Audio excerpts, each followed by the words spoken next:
सभी को yoga with पुष्फुलनेस में आप सभी का स्वागत है। आज मैं आपको मेंटल हेल्थ के बारे में बहुत महत्वपूर्ण जानकारी देना चाहती हूँ। सिर्फ 6 स्टेप्स आपको फॉलो करने हैं लेकिन इसके लिए हमें ध्यान करना है। अब ध्यान हम किस पे करें? हम सांसों पे ध्यान अच्छी तरह से कर सकते हैं। एम यानी मेडिटेट, जैसे ई यानी एक्सरसाइज, शारीरिक व्यायाम। शरीर को थोड़ा सा तान सकते हैं, थोड़ा सा हिला ढुला सकते हैं, आपका ई अपने आप सॉल्व हो जाएगा। और फिर उसके बाद आता है एन, मतलब नो। हमें नो बोलना सीखना है। जैसे अगर हमें शुगर है तो हमें शक्कर को नो बोलना है। और कभी हम खाने के वक्त नमक ले लेते हैं या फिर कुछ और, जैसे ज़्यादा तेल वगैरह, उसे हमें नो कहना है। मैदा की ज़्यादा चीज़ें खाते हैं, उसे भी हमें नो कहना है। तो इस तरह से शरीर के लिए जो भी अनयुक्त पदार्थ है उसे हमें नो कहना है।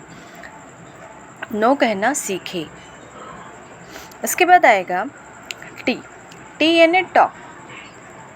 हमें बोलना सीखना है। अपने लोगों से बात कीजिए, अच्छी बातें कीजिए। बोलना वैसे भी स्वास्थ्य के लिए बहुत अच्छा है। जो बातें अच्छी लगती है उससे बोलो, लेकिन मौन नहीं रहना है, क्योंकि मौन रहने से हम अपने किसी से कोई भी मन की बात नहीं कर पाएंगे। और मौन रहने से क्या होगा, हम किसी से घुल मिल नहीं पाएंगे, हमेशा निराशा उदासीनता रहती है। उसके बाद आएगा ए यानी एक्सेप्ट। एक्सेप्ट यानी होता है स्वीकार। मैं स्वीकार करता हूँ, उस तरफ बढ़ना है। जो चीज़ें हमें मालूम है कि जो चीज़ें हमेशा नर्वस करती हैं, निराशा उदासीपन लाती हैं, डिप्रेशन में लेके जाती हैं, हमें उन चीज़ों से बाहर निकलना है। उसे एक्सेप्ट करो और आनंदित रखो। आखिरी है लाफ। और लाफ यानी होता है हंसना। तो इसलिए ज़िंदगी में खुल के हंसो, दिल खोल कर हंसो। छोटी छोटी बातों पे हंसो। जोक सुनाओ, कॉमेडी सीरियल देख लो, कुछ देख लो, और हमेशा हंसते रहो।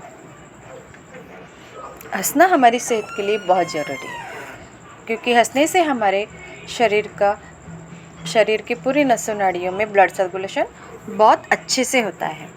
बहुत अच्छे से होने की वजह से हमारे शरीर एकदम ताजगी महसूस करता है, चेहरे पे भी रौनक आती है। इसलिए हमें हंसना बहुत ज़रूरी है।